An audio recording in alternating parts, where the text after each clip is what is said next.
Teman-teman sekalian, sesi kali ini kita akan membahas tentang ruh lebih detail. Manfaatnya adalah ketika kita bisa mengetahui tentang ruh ini lebih detail, kita bisa mengetahui akar lebih dalam lagi kenapa kok kita itu bisa menderita anxieties.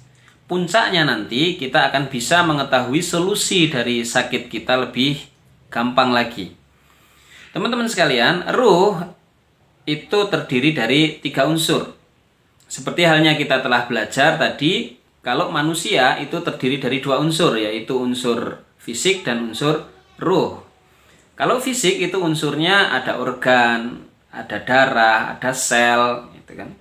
Terus kemudian ada inti sel, ada DNA dan lain sebagainya. Itu disiplin medis itu lebih mengetahui tentang itu.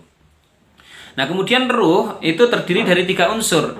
Yang pertama adalah nafsu, yang kedua adalah jiwa atau heart atau hati, dan yang ketiga adalah akal.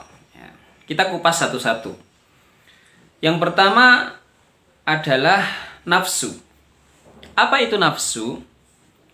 Nafsu adalah dorongan manusia untuk hidup atau daya untuk hidup. Kalau tidak punya dorongan hidup, maka manusia tidak akan bisa melanjutkan kehidupannya. Contoh, orang memiliki nafsu makan.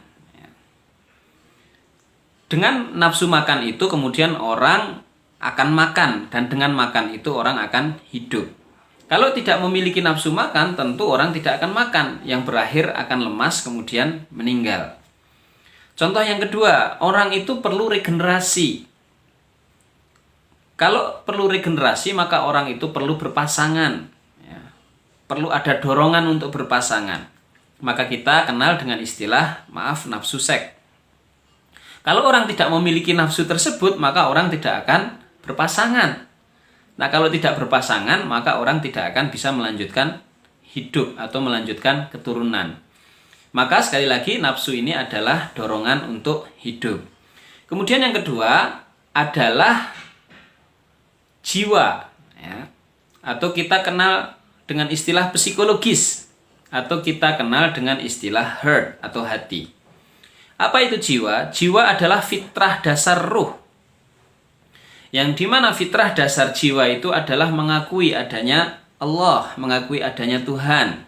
Nggak mungkin manusia itu ada dengan begitu saja. Seperti halnya nggak mungkin handphone ada dengan begitu saja. Fitrah dasar manusia itu berbuat baik. Fitrah dasar manusia itu adalah beribadah. Maka jiwa manusia ketika dia melakukan hal-hal yang tidak fitrah pasti akan terguncang. Misal seseorang itu korupsi, pasti hatinya tidak akan tenang. Misal mukulin orang di jalan tanpa ada masalah sesuatu pun, pasti dia akan merasa bersalah. Nah, kemudian yang ketiga adalah akal. Apa itu akal? Akal itu adalah alat. Akal tidak punya keinginan. Akal hanyalah alat untuk merealisasikan yang diinginkan ruh dan yang diinginkan nafsu. Yang diinginkan jiwa dan diinginkan nafsu.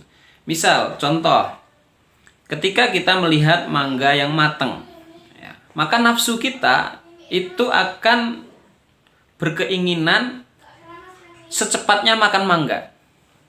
Caranya bagaimana? Nyuri.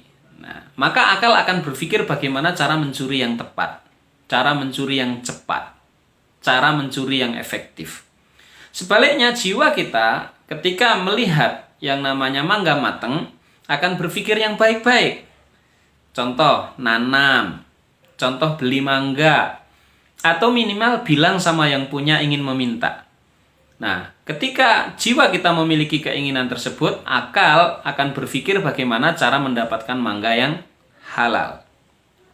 Nah, teman-teman sekalian, ketika kita anxieties atau kita sakit ruh, atau kita schizofren, bipolar, atau dejavu, atau kita itu depresi, maka perlu kita analisa lebih jauh tuh, yang sakit itu akalnya, atau jiwanya, atau nafsunya. Nah, setelah kita mengidentifikasi lebih jauh tentang hal ini, maka kita akan lebih mudah lagi nanti untuk mencari solusi dari penyakit kita insya Allah.